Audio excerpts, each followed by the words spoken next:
BJP বিধায়ককে শীত ঘুমে পাঠানোর হুঙ্কার ওন্দা যুব তৃণমূল সভাপতি মণিশঙ্কর মুখার্জির। পাল্টা কটাক্ষ বিজেপি বিধায়ক অমরনাথ শাখার। ওন্দায় বাড়ছে ২৬-এর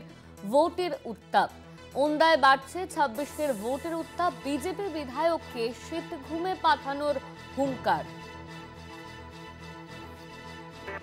৪.৫ বছর গর্তে ঢুকেছিল, এখন গর্ত থেকে বেরিয়েছে।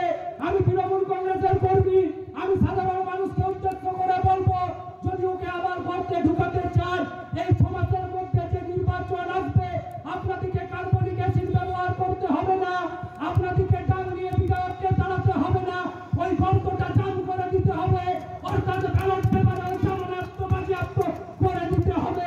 তাহলে ওকে আর দেখতে পাবেন না, ওর মুখ আর আপনারা দেখতে পাবেন না। উনি গর্তে ঢুকে যাবেন, উনি সাপের থেকেও খতরনাক, উনি কৌশল সাপের থেকেও খতরনাক। এই কথাটুকু আপনাদের মনে রাখতে হবে।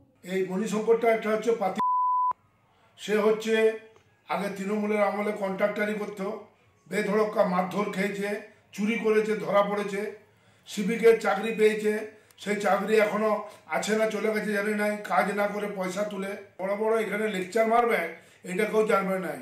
আর ওনার মানুষ চিনে যে অমর শাখা এলাকায় থাকে না না থাকে, সে ১৯টা অঞ্চলেই সে তার ঘুরে মোটামুটি কর্মীদের সাথে এলাকার মানুষের সাথে সম্পর্ক রাখে। আমাদের সঙ্গে ফোন লাইনে রয়েছেন আমাদের প্রতিনিধি স্বরূপ গঙ্গোপাধ্যায়। স্বরূপ, থেকে কি জানা যাচ্ছে?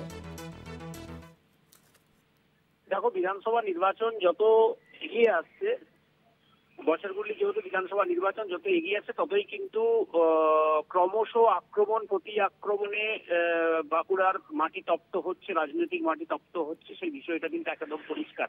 ওনা বিধানসভা কেন্দ্রের আসন ২০২১ সালে হাতছাড়া হয়েছিল তৃণমূল কংগ্রেসের। ২০২৪-এর লোকসভা নির্বাচনও তৃণমূল কংগ্রেস বিজেপির থেকে পিছিয়ে রয়েছে। স্বাভাবিকভাবেই ওন্দা বিধানসভা কেন্দ্র তৃণমূলের কাছে একটা বড় ফিরিয়ে পুনরুদ্ধার করা, তৃণমূলের কাছে যেমন একটা চ্যালেঞ্জ, পাশাপাশি বিজেপির কাছেও একটা পাল্টা চ্যালেঞ্জ এই আসনটাকে ধরে রাখা। এবং এই আসনকে ধরে রাখতে একদিকে যেমন বিজেপি চেষ্টা চালিয়ে যাচ্ছে, অন্যদিকে তৃণমূল কংগ্রেসের চেষ্টা চালিয়ে যাচ্ছে। বিজেপির যিনি বিধায়ক রয়েছেন, গতকালকে তৃণমূলের একটি সভা ছিল, সেই সভা থেকে তৃণমূলের যুব সভাপতি বিজেপি বিধায়ককে আক্রমণ করেন এবং বিজেপি বিধায়ককে শীত ঘুমে পাঠানোর কথা বলেন। এবং তিনি যেটা বলেন যে বিধায়ক ওনার মানুষকে উদ্দেশ্য করে যুবনেতা বলেন যে ওনার মানুষ যাকে ভোট দিয়েছিলেন তিনি ৪.৫ বছর শীত ঘুমে ছিলেন এবং কিছু সরীসৃপ প্রাণী আছে যারা শীত ঘুমে আচ্ছন্ন থাকেন, তারা গর্তের মধ্যে থাকেন, গর্ত থেকে আবার বেরিয়ে এসেছেন। সামনে যেহেতু বিধানসভা নির্বাচন আছে, তিনি এলাকার মানুষের জন্য কোনো কাজ করেননি এবং এলাকার উন্নয়ন হয়নি, ওনার বিধানসভার উন্নয়ন হয়নি। তাই ওনার বিধানসভার এলাকার মানুষ বিজেপি বিধায়ককে গর্তে ঢুকিয়ে রাখুন এবং যাতে ৫ বছর উনি শীত ঘুমে থাকেন, ওনার সিটটি তৃণমূলের হাতে তুলে দিন। এই বিষয়টার পরে বিজেপির তরফ থেকে পাল্টা প্রতিক্রিয়া দেওয়া হয়েছে। বিজেপি বিধায়কের তরফ থেকে বিজেপি বিধায়ক তাকে ফালতু নেতা, পাতি নেতা বলে উল্লেখ করেছেন। পাশাপাশি এলাকার বিধায়ক কি কাজ করেছেন সেটা এলাকার মানুষ জানেন, সেটা বিধানসভার নির্বাচনে তার ফল পাবে তৃণমূল কংগ্রেস। কটাক্ষ করেছে বিজেপি। ধন্যবাদ তোমার স্বরূপ। আমাদের সঙ্গে ফোন লাইনে ছিলেন আমাদের প্রতিনিধি স্বরূপ গঙ্গোপাধ্যায়।